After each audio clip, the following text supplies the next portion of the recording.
Shalom peuple de Dieu, bienvenue dans votre émission Ma Semaine avec Christ pour un nouveau numéro. Alors nous sommes ravis de vous retrouver encore aujourd'hui. Nous avons comme invité spécial le pasteur Serge de l'église de Fès qui va nous entretenir sur un nouveau thème concernant toujours notre série d'enseignements sur la prière, le centre de tout. Aujourd'hui nous allons parler de la puissance de la prière. Bonjour pasteur. Bonjour. Comment vous allez? Très très bien. Alors l'équipe de Kesh TV vous souhaite la bienvenue. Merci beaucoup. Je vais vous laisser vous présenter pour ces personnes qui ne vous connaissent pas. D'accord, je m'appelle Serge, je suis pasteur à l'église évangélique au Maroc, à la paroisse de Fès. D'accord. Alors, nous avons commencé une série d'enseignements durant tout ce mois qui parle de l'importance de la prière, le centre de tout. Et donc, nous voulons continuer dans cet élan aujourd'hui en parlant de la puissance de la prière. C'est pourquoi vous êtes là comme invité. Merci. Donc, voilà, nous voulons d'abord savoir ce que vous pensez du thème. Déjà, la prière, le centre de tout et la puissance de la prière. Bon, il y a tellement de choses à dire sur la prière, on pourrait passer des mois et des semaines sans pouvoir épuiser le thème tellement qu'il est profond. Il y a tellement de choses à dire là-dessus. Pour résumer, je dirais que la prière, elle est importante et elle reste une question d'actualité. Si vous lisez la Bible, par exemple, vous verrez que tous les grands hommes de Dieu, tous ceux qui ont influencé leur temps, leur époque, leur génération, c'était avant tout des grands hommes de prière. Je peux donner plusieurs exemples. On pourrait commencer par Moïse, par exemple, la personne par qui Dieu a opéré la délivrance d'Israël. Vous verrez dans sa vie qu'il accordait énormément de la place à son intimité avec Dieu dans la prière. On pourrait parler aussi de Daniel et de David, par exemple, parce qu'aujourd'hui, étant donné le contexte, la plupart des étudiants n'accordent pas assez de temps à la prière parce qu'ils disent ne pas avoir le temps. David, par exemple, et Daniel, c'était des hommes d'État. C'est des personnes qui priaient énormément. Ils priaient 3 fois par jour. On sait que, par exemple, David était un roi. Et à l'époque, le roi était aussi les chefs d'état-major. À chaque fois qu'il y avait une guerre, par exemple, c'est eux qui conduisaient l'armée. Mais malgré tout ça, malgré tout ce qu'il avait comme engagement, comme responsabilité, il connaissait la puissance et la place de la prière. Et même Jésus-Christ lui-même, la Bible dit de lui, quand lui habitait corporellement toute la plénitude de la divinité. Durant sa vie sur la terre, il était pleinement Dieu et pleinement humain. Quand vous lisez l'évangile de Luc, vous verrez qu'à plusieurs reprises, le disciple se réveillait, il cherchait Jésus, il n'était pas là, parce qu'il se retirait dans un endroit secret pour prier. Et la Bible dit que le disciple n'est pas plus que son maître, mais tout disciple accompli est égal à son maître. Donc si Jésus-Christ a prié, si Jésus-Christ a accordé énormément de la place à la prière dans sa vie, dans son ministère, nous ne serons pas exemptés. Je pourrais continuer à parler encore de la prière. Je pourrais dire encore que la prière, c'est l'équivalent de la respiration pour notre corps physique. Et on empêche par exemple le caméraman de respirer pendant 30 minutes. Qu'est-ce qui pourrait se passer? Voilà, il va mourir. J'ai eu je ne sais pas si je peux dire privilège, disons plutôt la possibilité d'entrer une fois dans une salle d'urgence, là où on gardait les gens qui avaient des problèmes de respiration. Ils étaient en médecine, ce qu'on appelle en situation de détresse respiratoire. Ils étaient branchés dans toutes sortes d'appareils et ces gens, ils étaient beaucoup plus morts que vivants. Eh bien, l'Église et les chrétiens qui ne prient pas, ce sont des cadavres. Donc c'est ce qui fait que beaucoup d'églises n'ont pas de puissance. Le christianisme aujourd'hui est devenu une religion, j'ai envie de dire, vaine et vide, qui n'a peut-être rien à offrir parce que les ministres n'accordent pas la place de la prière dans leur vie et dans leur ministère. Nous sommes comme le cèpe et les sardes. Vous voyez, quand on coupe une branche de son tronc, est-ce qu'elle peut encore porter du fruit? C'est la même chose. Donc tout ce qui se fait par Dieu et pour Dieu dépend de la prière des saints. Voilà. Et aujourd'hui, nous voulons parler de la puissance de la prière, justement. Est-ce qu'il faut déjà dire qu'il existe une prière puissante? Ou il faut dire qu'il y a une puissance qui est cachée derrière la prière? Une prière puissante, elle existe, oui. C'est une prière qui respecte les principes bibliques attachés à la prière. Okay, donc avant de parler des principes bibliques qui font que la prière du chrétien devienne efficace, j'aimerais quand même dire que la prière, elle est efficace, elle est puissante. Il y a plusieurs exemples que je peux prendre. Je prendrai un exemple rapidement. C'est dans le livre de 1 Chronique, chapitre 4. Je lirai du verset 9 au verset 10. Jabet fut honoré que ses frères. Sa mère l'avait appelé Jabet en disant, c'est parce que je lui ai donné naissance dans la douleur. Verset 10. Jabet fit appel au Dieu d'Israël en disant, veuille me bénir et agrandir mon territoire, que ta main soit avec moi, préserve-moi du mal, afin que je ne vive pas dans la douleur.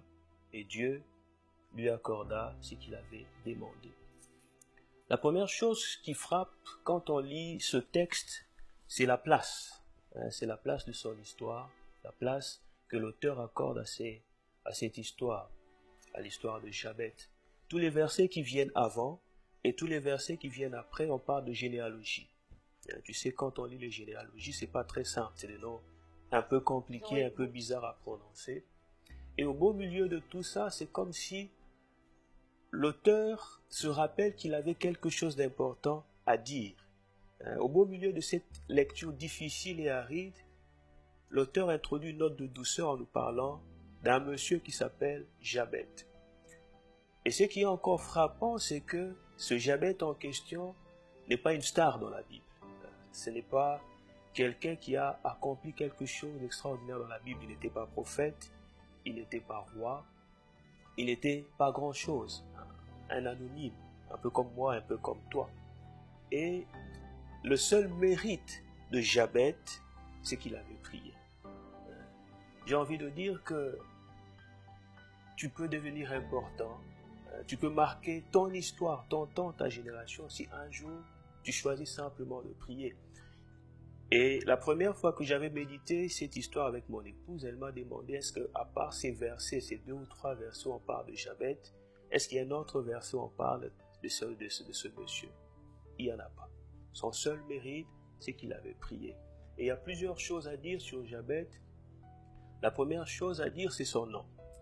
Vous savez, à l'époque, les enfants d'Israël, le peuple de Dieu, ne donnaient pas le nom par hasard à une personne, simplement pour faire joli comme on le fait aujourd'hui. Le nom était une prophétie sur la vie d'une personne. Le nom d'une personne décrivait la destinée d'une personne. Et son nom veut dire Jabet. Jabet veut dire, premièrement, souffrance. Avant même que Jabet ne vienne au monde, sa destinée était condamnée. Il était destiné à souffrir. Il était destiné à la souffrance.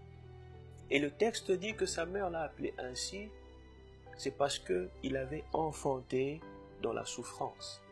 Et la Bible ne parle pas tellement des conditions dans lesquelles sa mère l'a enfanté. On peut imaginer que c'était peut-être le genre d'enfant qui, quand ils arrivent dans la vie d'une femme, elle crée toutes sortes de problèmes. La preuve en est que on ne parle pas du papa de Jabet. C'était peut-être un enfant illégitime, un enfant que son père n'avait pas reconnu, parce qu'en Israël, la filiation se fait toujours par le papa. Or ici, on parle de sa mère. Et Jabet veut aussi dire qu'il causera de la souffrance. Imaginez-vous quelqu'un qui n'est pas encore arrivé dans le monde, quelqu'un qui n'a pas encore fait grand-chose dans le monde, mais il avait déjà sa vie condamnée, sa destinée condamnée. Et ce qui est important à retenir, c'est qu'au lieu que Jabet ne se mette à blâmer le monde, à accuser les autres, il a choisi de faire quelque chose, il a choisi de prier. Je ne vais pas entrer sur les sujets de prière de Jabet, mais ce qui est le plus important à retenir, c'est qu'il fut exaucé de la part du Seigneur. J'aimerais dire à quelqu'un, à ceux que nous suivons, peu importe ton passé, Dieu peut changer ton futur si aujourd'hui tu adoptes la bonne attitude, c'est-à-dire la prière. Amen. Alors, pour parler justement de l'attitude là, la bonne attitude dans la prière, quelle est cette attitude dans la prière? Surtout en retenant que nous voulons parler de la puissance de la prière. Donc, quelle est la bonne attitude pour justement voir cette puissance de la prière se décanter dans notre vie? Voilà, il y a plusieurs choses, plusieurs éléments que la Bible nous donne pour que nos prières soient puissantes. La première chose, c'est de ne pas vivre dans une situation qui est contraire à ce que la parole de Dieu dit. Dans le livre d'Ésaïe, chapitre 59, par exemple, du 1er au 2e verset, le prophète, il parle, il dit que non, la main de l'Éternel n'est pas trop courte pour agir, ses oreilles ne sont pas trop dures pour entendre, mais le problème c'est le péché qui met un mur entre nous et Dieu et l'empêche de nous écouter.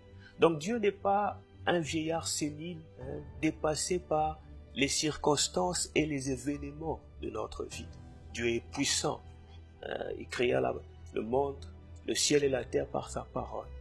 Mais si dans notre vie, on a des péchés chéris, on a des péchés mignons, on vit dans la rébellion envers notre Dieu, on ne peut pas s'imaginer que Dieu puisse exaucer nos prières. C'est la première chose.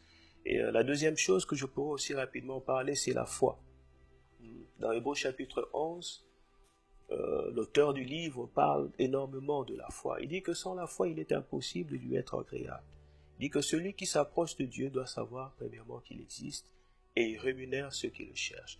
Donc une prière qui est faite sans la foi, sans la confiance sur le fait que Dieu a la capacité d'exaucer ta prière, est une prière inefficace. Voilà, pour conclure, je dirais que le chrétien doit avoir dans son emploi du temps un moment où il fait son culte personnel, un moment où il s'enferme, où il a un moment où il se retrouve seul à seul avec le Seigneur pour prier. Et je nous encourage à faire en sorte que ce moment-là soit le matin, avant de commencer à faire quoi que ce soit. Essayez de trouver ne serait-ce que 2, 3, 4 minutes pour parler à votre Dieu, pour lui recommander la journée, et que nos prières ne se limitent pas uniquement à notre petite personne. Donc il faut prier pour nos familles, il faut prier pour nos leaders, nos responsables religieux. Aujourd'hui, on passe beaucoup plus de temps à critiquer les hommes de Dieu pour ce qu'ils font, pour ce qu'ils ne font pas. Il faut les encourager, il faut les soutenir par la prière. Si vous lisez dans la Bible, vous verrez qu'à plusieurs reprises, l'apôtre Paul demandait aux saints de prier pour lui parce que la prière, elle est importante. Et prions pour nos nations. Le Seigneur dit dans sa parole qu'il cherche un homme qui se tiendra à la brèche pour prier, pour intervenir en faveur de nos nations. Donc prions pour nos pays et notre Dieu est assez puissant. Ce n'est pas un morceau de caillou ni un morceau de bois. C'est l'Éternel, le Dieu fort, le Dieu redoutable. Il exaucera nos prières. Amen. Que Dieu nous bénisse. Merci d'avoir regardé notre émission. Merci d'avoir été avec nous encore aujourd'hui. J'espère que vous avez été bénis parce que nous avons été bénis avec ce pasteur. Vraiment que le Seigneur soit élevé, glorifié parce qu'en vérité, nous sommes là pour lui. Et je veux t'inviter, toi qui nous regardes aujourd'hui, à partager l'émission que tu es en train de regarder, à inviter tes amis, à commenter, à liker. Surtout, sois cette personne-là qui va encore propager l'évangile de Christ. Que le Seigneur te bénisse. À la prochaine.